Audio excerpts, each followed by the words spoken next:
Chief Minister ki khongzat aduda CAF and PD Minister T.H. Satyavrata su yauki. Khongzat aduda Chief Minister na Govindaji ki manungda semgatliba thabok thoram sing su yengsinki. State asida leiriba license gan khudingmak khonggatnaba khangankhre. Hana sunabada chenaba khudingmak sakma yengdana action logani haina Chief Minister N. Birena phongdokhre. Wafamasi Chief Minister N. Birena Pandit Loishang da haktingnana chatuna Pandit Loishang ki thomi singa wari sanaba chatpa amadi Govindaji ki complex da semgatliba thabok thoram sing yengsinba lakpada phongdokhibani. Mikhal Gamari Lenana Thokliba Khana Chainabaki Matangda Paumi Singh Hangba Wahang Amagi Paukum Piraduna Chief Minister N. Viren Hai Hauzik Thokliba Irang Singh Asi Lakshin Naba State Asida Ladiba License Gun Kudingma Kongan Naba Kangan Kre Irang Singh Asi Lakshin Naba Honabda Police Ki Asoba Thodang Lay Irang Ama Thoktrungaida Police na Mangzongna Intelligence Ki Report Loduna Irang Adu Laksin Naba Honaba Changi Hainaso Chief Minister N. Viren Makataki Para Labor Singh the Aigi Migi Haibelay Roy Po Even I is hagi or Magasu, I Madu Sapsaba Ain Gitabogune, Yam Live activity, Handaki election, the Walker machine, the Canara Cosima Sito, Wigano, I Narang order to money, gun license Punamak, stage the labor gun license Punamak, nearest police station, the Loina, cannot own over high gravity.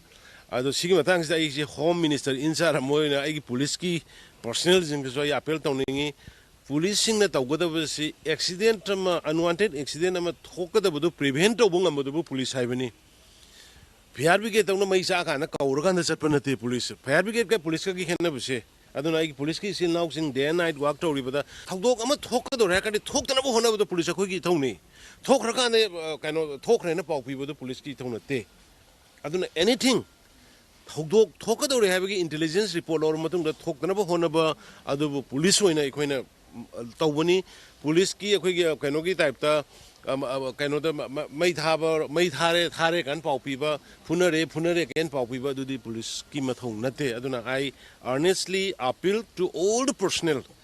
Haribat Hogoma intelligence ki source matung Iran, the Tolpo Yahara, the Hana Loina, prevent owner of a police not have a convert you have my appeal towning. The tending candidate Wero, Wusipoziki, Honorable MLA Sing Oro, Minister Sing Oro, please.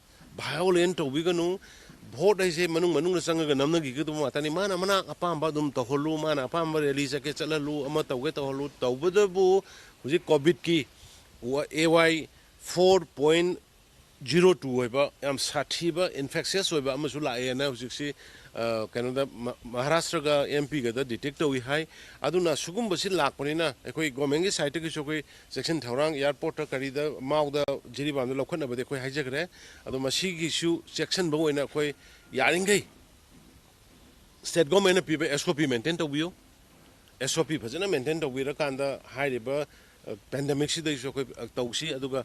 Hector Relini, Yarabani, Kolabani, Tauruga, Hector Marks, Nung Yang, the Kushi, the Puncture, the Satan of Pangto, would you please?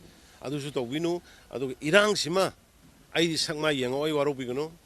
I give me Wigera, I give party, Wigera, Migi party, Wigera Masima sang my young oi, Hayang, Mipami Puntarukan and Nungairo, Aduna Yaringay.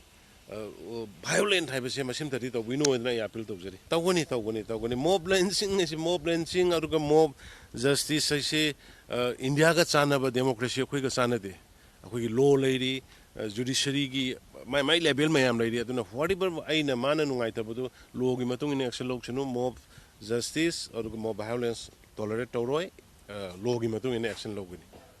Thank you.